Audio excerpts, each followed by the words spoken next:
Oi, gente. Vamos então continuar agora conversando sobre o tema de biomas. Na última aula a gente falou de biomas mundiais e hoje o nosso assunto é sobre biomas brasileiros.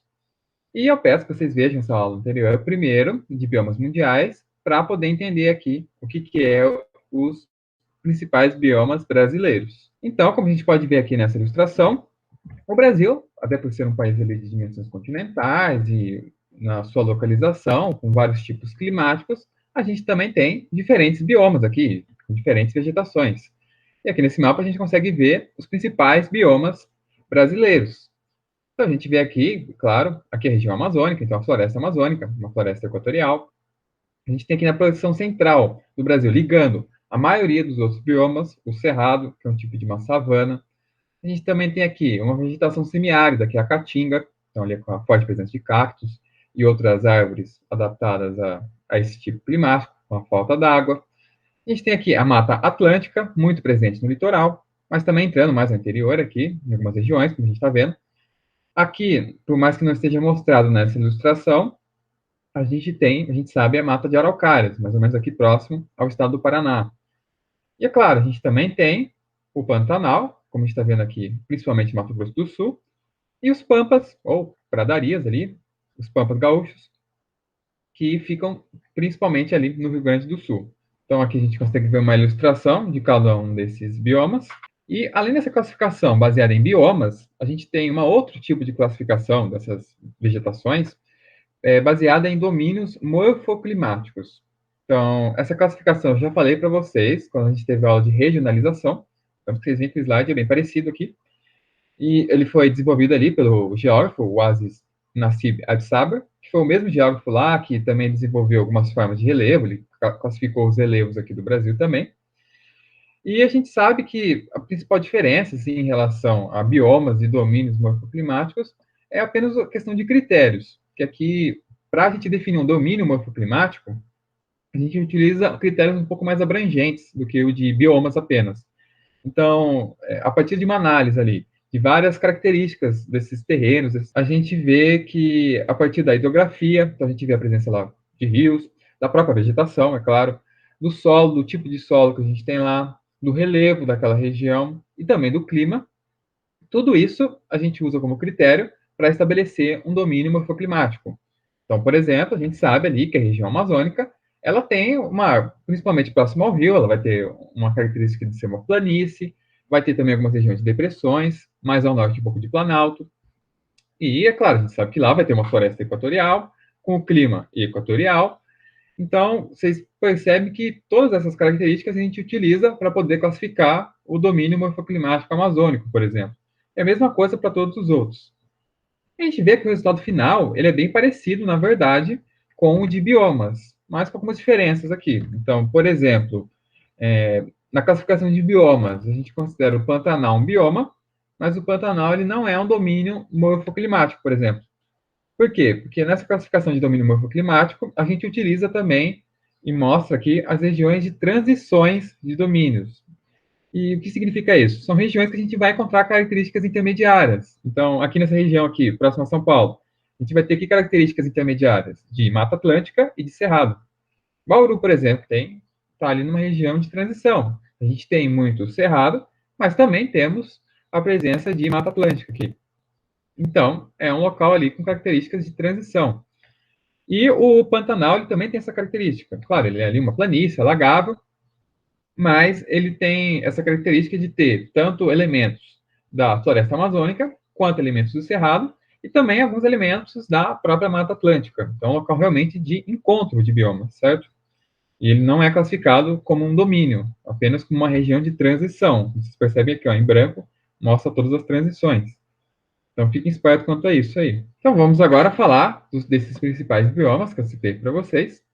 O primeiro, e um dos mais falados na mídia hoje, é, com certeza, a floresta amazônica, localizada ali principalmente na região norte do Brasil. Então, ela é o quê? Uma floresta pluvial equatorial. Então, uma floresta pluvial não quer dizer que ela é uma floresta ombrófila, são sinônimos, ou também uma floresta de chuva, um termo assim um pouco mais simplista. E exatamente por ser uma região que chove muito, então a gente já conversou um pouco sobre isso, né? É uma região que tem muitos rios, também é uma região que recebe muita umidade, e as próprias plantas também vão acabar liberando muito, a partir da evapotranspiração, elas vão transpirar pelas suas folhas e vão liberar também muita água para a atmosfera. A região, consequentemente, vai chover muito também. Tipo de vegetação, como a gente vê aqui nessas imagens, ela é muito densa, porque a gente tem muitas árvores, então é uma vegetação bem densa, tem muitas plantas em uma determinada área, certo? As árvores costumam ser muito altas, inclusive podem passar até de 60 metros algumas árvores, então algumas são realmente muito altas, e muitas vezes bem grossas também. As árvores, elas são perenes. O que, que isso significa? Uma árvore, quando ela é perene, ela não perde as suas folhas em nenhuma época do ano. Então a gente vê que a floresta amazônica, você pode ir qualquer época lá, vai lá na floresta amazônica, vai estar tudo sempre verde. Uma característica, um local que tem sol o ano inteiro, tem água o ano inteiro, então não precisa perder as folhas, não tem motivo. E também é uma vegetação latifoliada. Latifoliadas são exatamente com folhas grandes e largas. Porque é um local que tem muito sol, certo, gente? Então, como tem muito sol, eu posso fazer muita fotossíntese ali com as minhas folhas. Então, eu posso ter folhas largas, porque eu vou ter bastante sol para poder aproveitar. E em questão à conservação atual da floresta amazônica, a gente já sabe que 20% dela já foi desmatada. Inclusive, a gente já está perto daquele limite que a gente considera. Alguns cientistas acreditam ser de 25%. E passou desse limite de devastação, a tendência seria a floresta começar a virar uma savana, né? Então, deixar de ser uma floresta equatorial e virar algo parecido com o cerrado, né? Então, é algo muito preocupante, porque a gente já está muito perto desse número mágico aí do desmatamento. Né?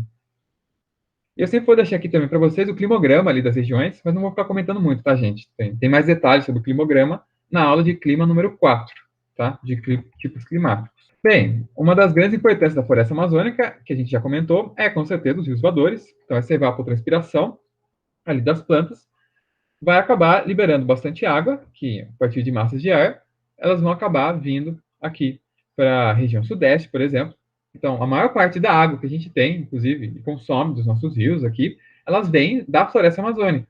Então, se a gente desmatar muito a floresta amazônica, vai chegar um ponto que vai ser comprometido o regime de chuvas aqui do sudeste. Então, vai faltar água. A gente já vê algumas épocas faltando água, exatamente porque a gente já está desmatando muito a Amazônia, né?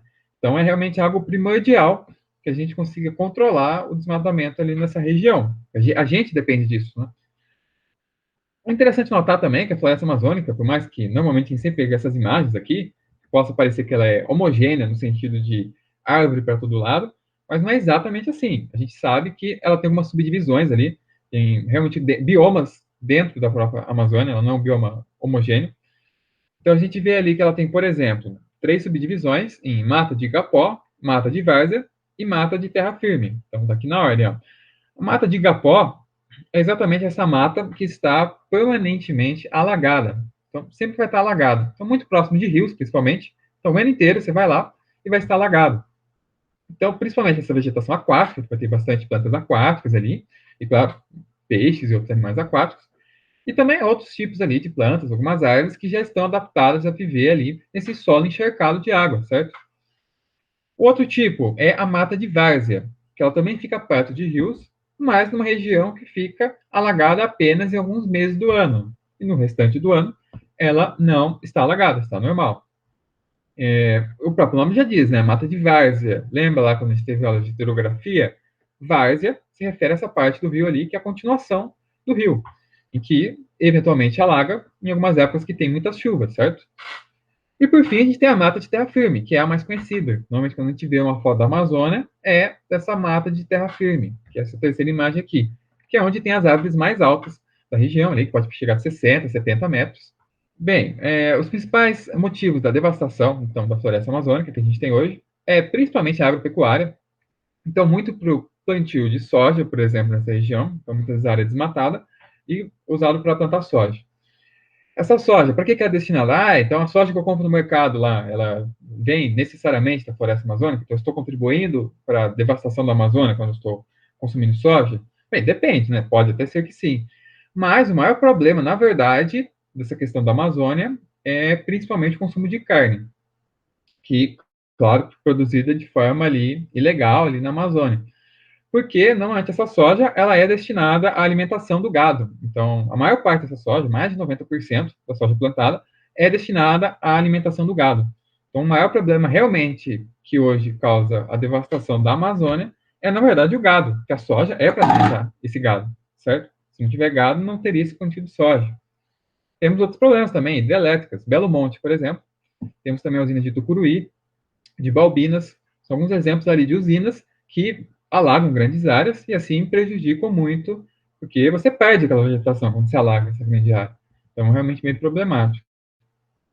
Mineração. Então, a gente tem, lembra lá do projeto Carajás, na região do Pará, por exemplo? É um exemplo ali de devastação ali nessa região da Amazônia. Garimpo também, que acaba poluindo muitas vezes os rios, os corpos d'água, né, com mercúrio. A grilagem é outro problema muito grande que acontece muito ainda na Amazônia. Assim como a agropecuária acontece muito, a grilagem é outro exemplo. Então, como que funciona a grilagem? Eu simplesmente quero ocupar uma área ali, que é uma terra pública, ali na Amazônia, ou em qualquer outro lugar, tá? Mas é muito comum na Amazônia isso. Aí eu faço o quê?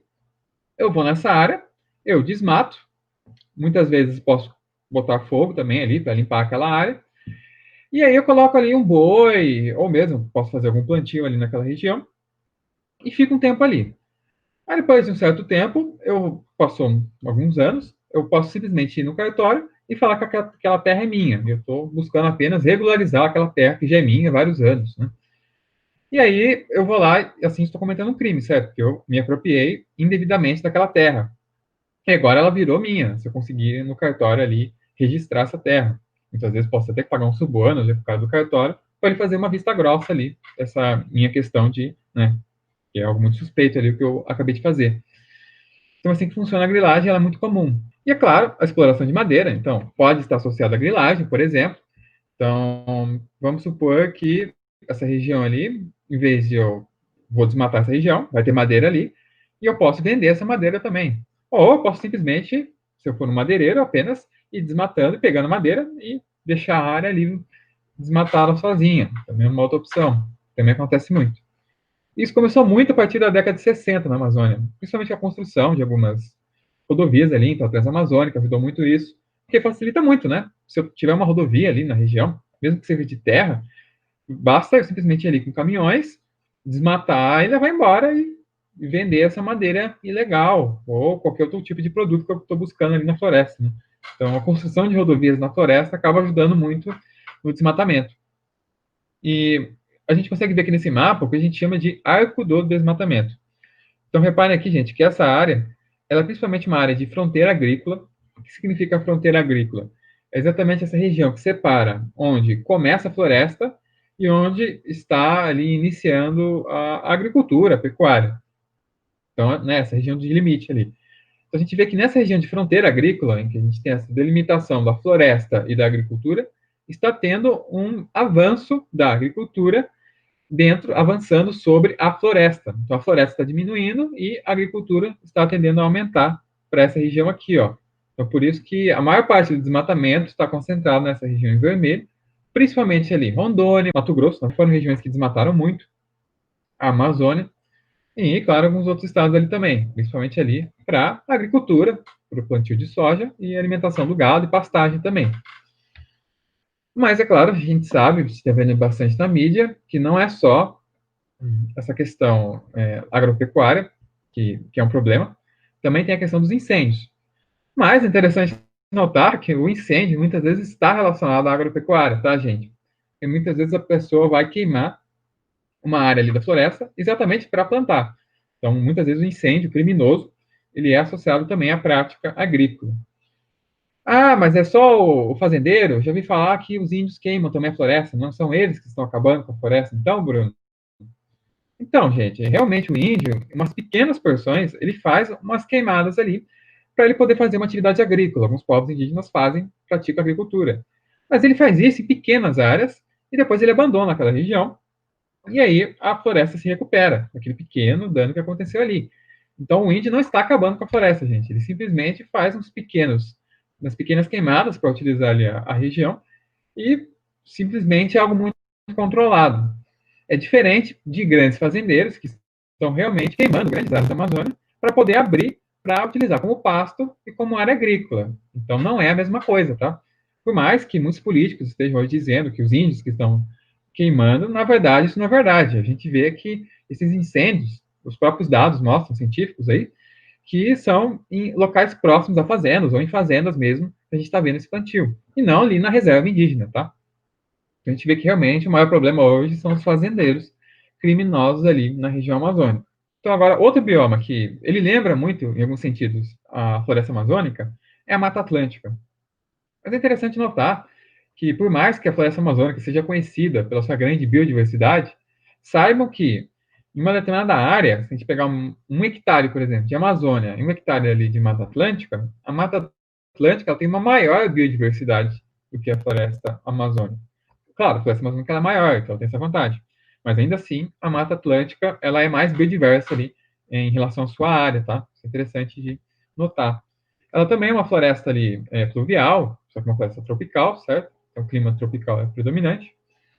Ela é muito heterogênea, então tem muita presença de vários tipos de plantas ali, de animais. Por exemplo, a gente tem, além de aves, vai ter muitas bromélias, vai ter muitas epífitas, então é muito presente isso nessa região, né? Como as orquídeas, que ficam ali nas árvores. É interessante notar que ela está presente ali em praticamente todo o litoral do Brasil, certo? Mas ela não é considerada uma vegetação litorânea, tá? Até porque ela também se avança ali mais ao interior, principalmente de São Paulo e da região de Minas Gerais também. É interessante notar que o domínio morfoclimático, quando a gente está falando de Mata Atlântica, ele é conhecido como mares de morros, tá? Então, aquele domínio, por mais que normalmente o nome bioma e domínio morfoclimático quase sempre é o mesmo, quando a gente está se referindo a domínio morfoclimático, a gente não usa o termo Mata Atlântica. É comum utilizar o termo mares de morro. E esse nome tem muito a ver com o relevo dessa região mesmo. Então, mares ali, como região próxima, normalmente ao oceano, não é uma regra, mas muitas vezes próximo. E também pela grande presença de serras e planaltos. Então, a Serra do Mar, por exemplo, que nessa imagem, é um exemplo ali de um remanescente de Mata Atlântica que a gente ainda tem, tá? Então, está muito presente ali próximo às encostas de, de serras e de morros, a Mata Atlântica. É uma grande característica do seu relevo.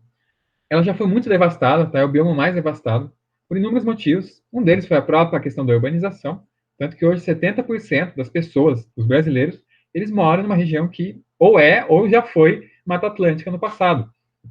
Então a gente vê que isso acabou fazendo com que uma boa parte dessa vegetação fosse perdida. Tanto que a gente tem, se a gente considerar ali propriedades que tenham um tamanho razoável, sobrou apenas 7% da cobertura. Pegar alguns locais muito pequenos, daria um pouco mais de 10%. Mas ainda assim, foi praticamente dizimada a Mata Atlântica. Ela quase não existe mais. Também, claro, teve outros motivos também da sua devastação. Então, agropecuária mesmo, é algo muito problemático também. Questão de mineração. E todos esses problemas da Mata Atlântica, eles já vêm já desde o seu descobrimento. Então, a partir lá do pau-brasil. Então, aqui vocês estão vendo a flor do pau-brasil, por exemplo, né? Muito bonita essa flor amarela. Ele já era extraído ali, o caule desse pau-brasil, desde a época dos portugueses, certo? Ali para fazer tinturas, para sua cor avermelhada. Mas teve outros motivos também que fizeram a Mata Atlântica ser muito devastada. Então, na região Nordeste, principalmente, desde os portugueses, eles chegaram a utilizar para o plantio de cana-de-açúcar. Aqui na região de São Paulo e no Sudeste, principalmente, teve o plantio do café, que também teve que devastar uma grande parte da Mata Atlântica, certo? Então, foram vários motivos que fizeram com que hoje a gente chegasse nesse número de apenas 7% da vegetação restante. Junto à Mata Atlântica com o Cerrado, ele é considerado um dos hotspots mundiais. Então, hotspot mundial é exatamente algumas vegetações mundiais em que ela merece uma atenção especial, principalmente na questão da sua conservação. Então, são locais normalmente considerados que seguem alguns critérios. Então, um hotspot, para ele ser classificado como hotspot, então ter uma grande atenção ali para a sua conservação, esse local ele tem que ter uma alta biodiversidade, então ter muitas espécies de plantas, animais, a gente sabe que a Mata Atlântica tem, né? Tem a onça pintada, a gente tem a onça parda, a gente tem a anta, tem muitos animais na Mata Atlântica, sem contar plantas também, como o pau-brasil, que é o exemplo mais famoso. A gente tem também um alto grau de endemismo. Endemismos são espécies exclusivas daquele local. Então, o pau-brasil é um exemplo, uma espécie endêmica da Mata Atlântica, só ocorre na Mata Atlântica. Se a Mata Atlântica acabar, o pau-brasil acaba. E também muito ameaçada de ser extinguida, exatamente por já ter sido muito devastada. É o exemplo da Mata Atlântica. Então, a Mata Atlântica e o Cerrado, eles cumprem esses 3 critérios e são considerados hotspots. Temos outros também no mundo, né? Madagascar ali, vegetação. Madagascar também é um hotspot, por exemplo. Aqui só um exemplo para a gente ver que árvores grandes, elas também não acontecem só na Amazônia. Então, aqui, esse é um jequitibá rosa, por exemplo, que alguns parques estaduais, como de Vassununga e o Parque Estadual de Porto Ferreira, a gente consegue ver essas árvores gigantes. A gente pode precisar de mais de 10 pessoas para abraçar o tronco da árvore. E ela chegar ali também a 40, 50, 60 metros. Muitas dessas aves, elas já têm 500, 600, 700, 800 anos. São aves realmente seculares. Então, antes mesmo do descobrimento do Brasil aqui, né, da chegada dos portugueses, a gente já tinha essas árvores ali nessa região. Bem, outro bioma que a gente tem é a caatinga, é um domínio também. A caatinga, é claro, ela é a única vegetação que a gente tem nesse clima semiárido, certo? Ela é um bioma exclusivamente brasileiro, então nenhum outro país tem a caatinga. Bem, a gente sabe que é um local que falta água em algumas épocas do ano, tem pouca incidência de água, certo? Chove muito pouco, ou praticamente não chove em algumas épocas do ano. E por isso as suas plantas precisam se adaptar a essas características. Então a gente vai ter plantas xerófilas ou xerófitas, que são plantas adaptadas à escassez d'água. Então os cactos são o melhor exemplo. São plantas que não têm folhas, as folhas viraram espinhos. Isso evita a transpiração excessiva. Uma folha perde muita água, mas um espinho praticamente não perde.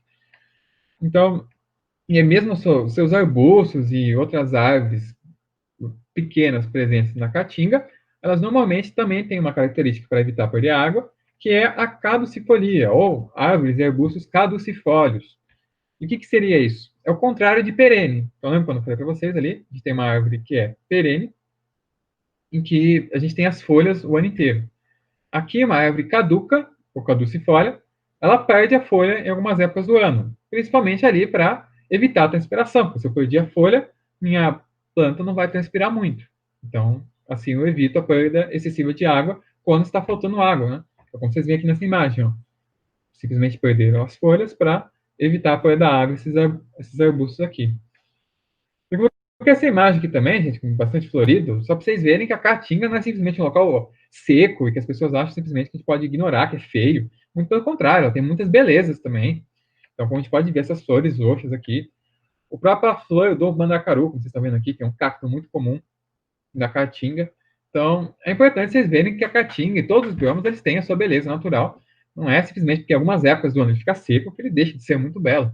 Outro bioma que a gente tem é o Pantanal. Está muita atenção na mídia agora, porque a gente está vendo muitos incêndios nessa região ali do Pantanal, que são incêndios criminosos, também de fazendeiros, gente, principalmente, que realmente botam fogo ali naquela região, e isso acaba fazendo com que 20% do bioma praticamente foi perdido, simplesmente apenas esse ano, né? Então foi realmente algo muito problemático. E a gente sabe que esses incêndios não são naturais, tá, gente? Por mais que algumas pessoas tentem falar que é natural, porque a gente estava numa época de seca, em seca não tem raios para provocar incêndios de forma natural. Então, isso não explica, tá? Realmente, a questão dos incêndios é porque eles foram criminosos, principalmente fazendeiros.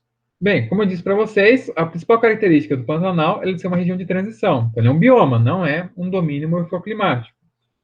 E uma região de transição, a gente também pode utilizar esse termo aqui, tá? Ecótono. Então, o ecótono é uma vegetação de transição ali.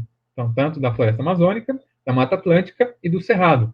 Por isso que é um local tão importante para a preservação. A gente tem praticamente a junção de 3 biomas ali nessa região, aumentando assim sua biodiversidade.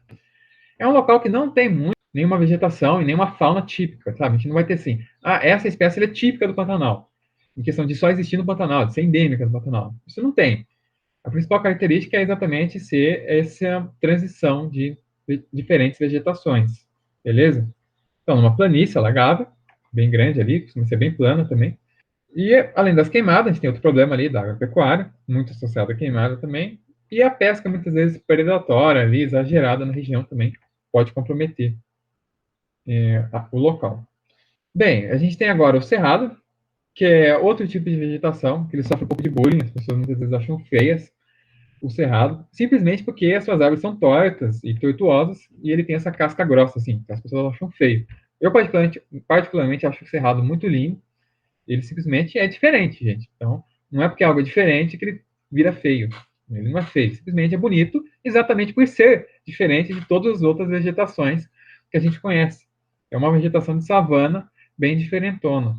E além dessa presença de algumas árvores, normalmente não muito altas, tá? Então elas costumam variar ali de 8, 10 metros, 12 metros, bem menor do que a Mata Atlântica ou a Amazônia, certo? Mas também tem a grande presença de arbustos e também algumas herbáceas, que são gramíneas. Então muitas vezes a gente tem, nessa vegetação savânica de cerrado, a presença ali de uma árvore aqui, uma outra árvore ali, bem afastadas uma da outra, muitas vezes, e a grande presença de gramíneas e arbustos espalhados também. Bem, os troncos são retorcidos, as raízes são muito profundas, então é interessante notar que o cerrado, muitas vezes, é conhecido por ser uma floresta invertida, no sentido de que suas raízes são muito mais profundas e muito maiores do que a própria parte aérea que a gente está vendo. Exatamente porque eles vão buscar água no lençol freático. Então, nas épocas mais secas do cerrado, já tem um clima tropical, falta água em algumas épocas do ano, tem pouca água, eles conseguem pegar água do lençol freático e, ao mesmo tempo, as suas raízes ajudam a penetrar mais água no lençol freático também. Então, ao mesmo tempo que ele utiliza essa água no lençol freático, ele ajuda ao reabastecer a água. Então, a destruição do cerrado pode realmente comprometer completamente esses estoques que a gente tem dos aquíferos. Então, o cerrado ele é muito importante para garantir essa água que a gente tem hoje, que ela se mantenha aí no futuro, tá? Uma grande ameaça, quando a gente pensa em cerrado hoje, é com certeza a agropecuária, também pela questão da soja, tá? Então, o cerrado, ele tem um solo considerado ácido, e isso dificultaria, teoricamente, a agricultura, certo? A gente precisaria de um solo mais básico. Mas, com as técnicas modernas da agricultura hoje, a gente consegue utilizar cal, que simplesmente é um produto básico, certo? E assim fazer com que esse solo fique utilizável. Então, hoje, a gente já consegue utilizar o solo do cerrado para agricultura, principalmente para a soja, fazendo com que aumentasse muito o desmatamento do cerrado, e assim ameaçando, inclusive, os nossos recursos hídricos, certo? Principalmente os aquíferos, e também as próprias águas, porque muitas nascentes ficam no cerrado também, de vários rios do Brasil. Então, de algumas bacias, como a bacia do Paraná e a bacia do Rio Tocantins, também elas nascem ali nessa região do cerrado. Então, a destruição do cerrado realmente pode comprometer a qualidade da nossa água no futuro. É muito, muito perigoso. E também o fogo criminoso pode acontecer ali na região do cerrado. É um local que pega fogo muito fácil se for aplicado. Então, é um problema muito grande também a questão do fogo criminoso. Por mais que normalmente nos vestibulares vai cair essa formação savânica de cerrado, que é essa aqui do meio, que vocês estão vendo na foto, é interessante que vocês saibam que o cerrado ele não é apenas savana. Ele também tem algumas outras fisionomias. Então, por exemplo, aqui na região de Bauru, que tem cerrado, a gente não tem esse cerrado de savana. A gente tem o cerrado florestal, que é essa terceira imagem aqui, inclusive de Bauru. Vocês podem visitar aqui o Cerradão, que é esse tipo de cerrado em forma de floresta, lá no Jardim Botânico, lá na trilha. Vocês conseguem ver esse cerrado aqui, que é chamado de cerradão. O cerrado de savana, ele também tem alguns tipos ali. Então, ele pode ser chamado de cerrado stricto sensu, ele pode ser chamado de campo cerrado, ou também mesmo de campo sujo. Todos esses tipos de cerrados savânicos, eles variam ali na questão da quantidade, da densidade de árvores, tá? Então, o campo cerrado, por exemplo, ele já tem um pouco mais de árvores do que o campo sujo, tá? Mas não se preocupe com esses nomes. Apenas é importante que vocês saibam que o cerrado não é igual, tudo igual, em todos os locais. Então, na região mais ao centro do Brasil, é muito comum esse cerrado mais savânico. Mas aqui em Bauru, a gente tem de floresta. Em algumas regiões, a gente tem esse cerrado mais campestre, que também é chamado de campo limpo. Outras características do cerrado, ele tem esse solo profundo, então as plantas precisam ali ter raízes profundas para conseguir alcançar o lençol freático, ácido, como eu disse para vocês, solo muitas vezes arenoso e também rico em ferro e alumínio, sendo esse alumínio muitas vezes tóxico a muitas plantas, tá? Como eu disse para vocês, ele é o berço das águas, ele muitas nascentes de rios ficam ali na região do cerrado. E aqui para mostrar para vocês, gente, uma outra exemplo aqui de vegetação do cerrado. Vocês percebem que essa foto, muito bonita, do cerrado, acho que é uma maior comprovação de que o cerrado ele tem a sua beleza, mesmo que se por acaso você não achar essas outras imagens bonitas, apesar de eu achar muito o cerrado muito lindo, a gente tem aqui um outro exemplo muito belo do cerrado, com essas plantas ali que é chamada de chuveirinho, tá? Na Chapada dos Guimarães. Essa foto, inclusive, ganhou um prêmio internacional do fotógrafo que a tirou, né? Muito bela ali. Outra vegetação que nós temos é a mata de araucária. Maior característica da mata de araucária é a presença do pinheiro do Paraná. Nessa região ali, de muitas chuvas, desse clima subtropical, né, somado a essa questão dos invernos, que ali já é um pouco mais frio, favorece a presença de pinheiros. Então, a gente tem uma grande presença de pinheiros. É a principal árvore ali presente. E essas aves, né, o pinheiro do Paraná, ele tem o pinhão, o chamado pinhão. Então, toda vez que você comprar esse pinhão ali para comer, talvez você já tenha comido, cozido, ele tem do pinheiro do Paraná. Então, inclusive, se vocês plantarem o pinhão, pode eventualmente nascer ali uma araucária. O próprio nome já diz, né? Pinheiro do Paraná, que é a araucária, muito presente na região do Paraná, mas também em algumas regiões de alta altitude. Quando a gente tem uma região de alta altitude, a gente tem uma temperatura mais baixa, e isso favorece a presença de pinheiros. Então, Campos do Jordão é um exemplo ali, uma região de alta altitude, que tem uma grande presença de araucárias. E a sua madeira também foi muito utilizada no decorrer do tempo para a fabricação de móveis, tá? Foi muito utilizada também. Então já foi muito devastada também a mata de araucária. Bem, por fim, a gente tem os pampas, que é um tipo de vegetação com a grande presença de gramíneas, certo? As gramíneas. Isso significa que ela tem gramíneas? Não, ela também pode ter algumas árvores, alguns arbustos em algumas regiões ali dos pampas, tá? O seu relevo, ele é bem variável, então a gente pode ter principalmente planícies. Essas regiões que são muito utilizadas para pastagens, por exemplo, elas costumam ser planícies. São regiões normalmente bem planas, inclusive, e que favorece ali a pecuária, né? Então, colocar o boi ali para ficar pastando. Mas também tem regiões de planaltos ou morros, então alguns pequenos morros que às vezes tem nos pampas, são chamados de coxilhas, por exemplo, né? E também é um clima ali subtropical, presente apenas no Rio Grande do Sul, certo?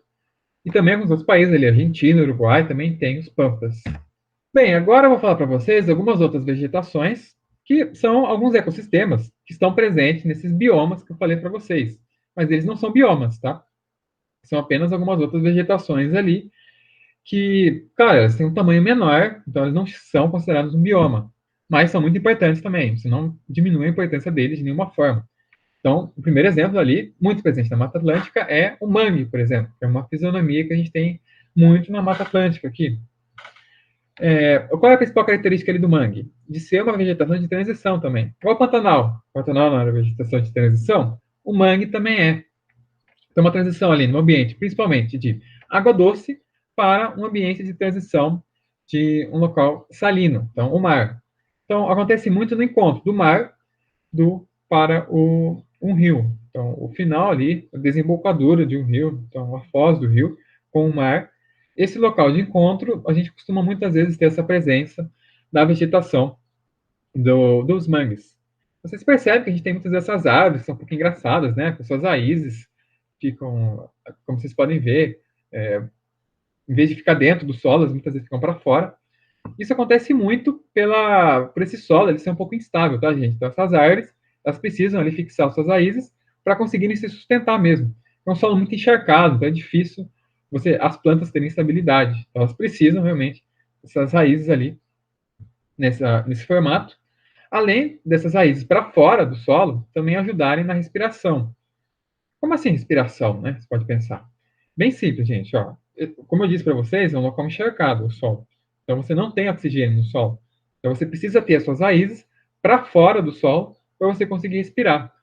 Então, tanto que essa raiz ela é chamada de pneumatóforo. Então, essa raiz de pneumatóforo, que muitas dessas árvores têm, como vocês estão vendo aqui, elas servem para a planta conseguir respirar, as raízes conseguirem respirar. Então, elas conseguem pegar o ar e assim fazerem ali a respiração celular, a fotossíntese. E a importância dos mangues, ela está muito relacionada ali a muitas espécies, inclusive muitos peixes que a gente utilizamos ali na pesca e tal, eles se reproduzem nessa região de mangue.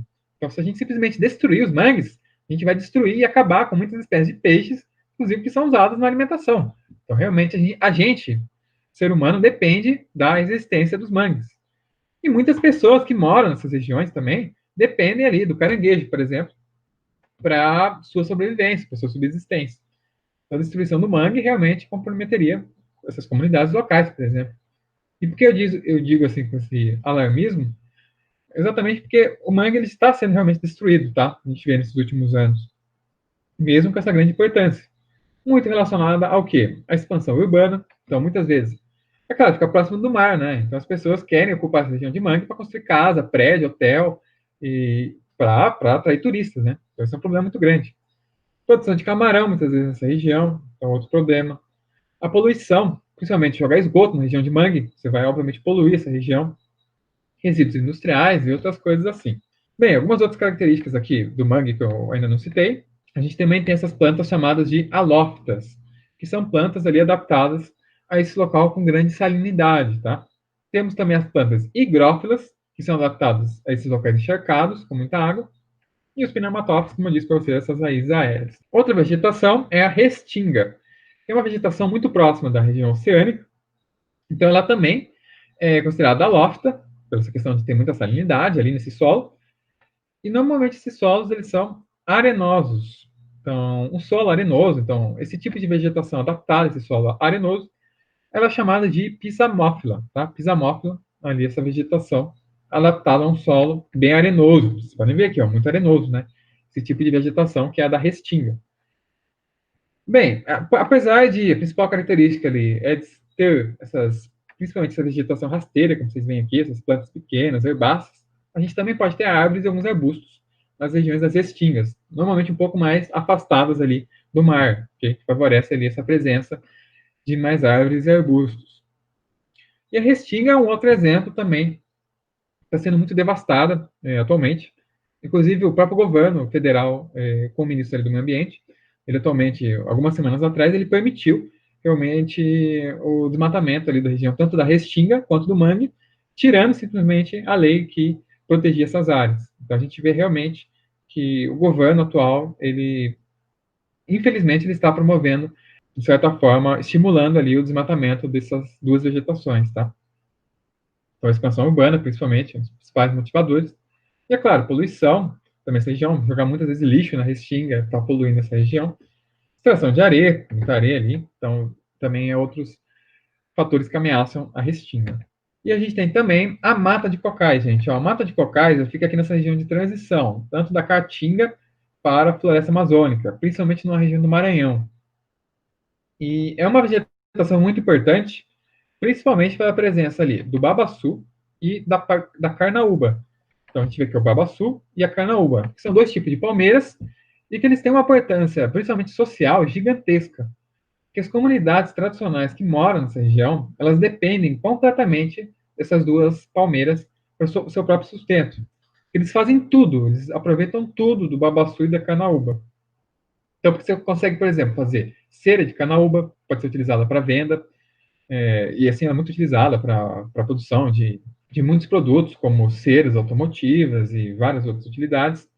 O próprio babaçu aqui, ela também tem o seu coco, então a gente tem muitas mulheres que acabam quebrando esse coco para poder ser utilizado ali, para fazer azeites, por exemplo, ou mesmo para o consumo.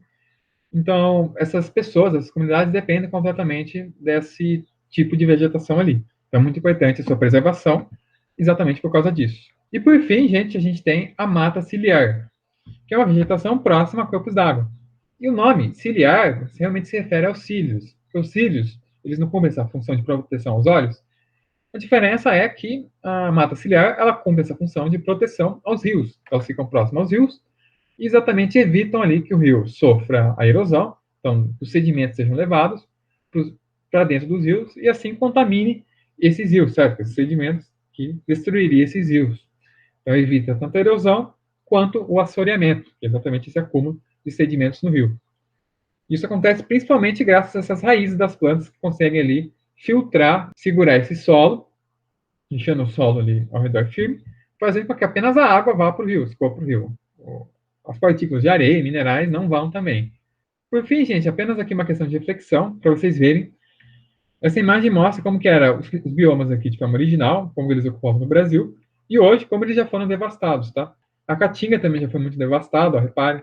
O Cerrado está indo para o mesmo caminho. Mais da metade do Cerrado já foi destruído.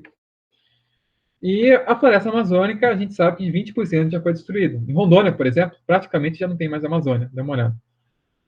Em Mato Grosso também é outro problema muito sério. Então a gente vê que a gente realmente está caminhando para esse caminho de o homem simplesmente desprezar a natureza e destruindo. E a gente sabe que a gente depende da nossa sobrevivência da natureza. E a gente vai pagar e já está pagando muitas vezes caro por essas ações contra o meio ambiente. E por fim, gente, algumas questões de vestibular. Eu vou resolver a última questão dessas 4 que eu separei para vocês. Então, essa é a primeira, essa é a segunda, para vocês tentarem resolver. Essa é a terceira questão. E eu vou resolver essa, a quarta e última questão. Então, vamos lá. É uma questão ali geral, que fala dos principais biomas do Brasil. Então, olha, sobre as grandes paisagens brasileiras, considere as afirmativas abaixo, assinalando com verdadeiro ou falso as suas afirmativas. Então, vamos lá.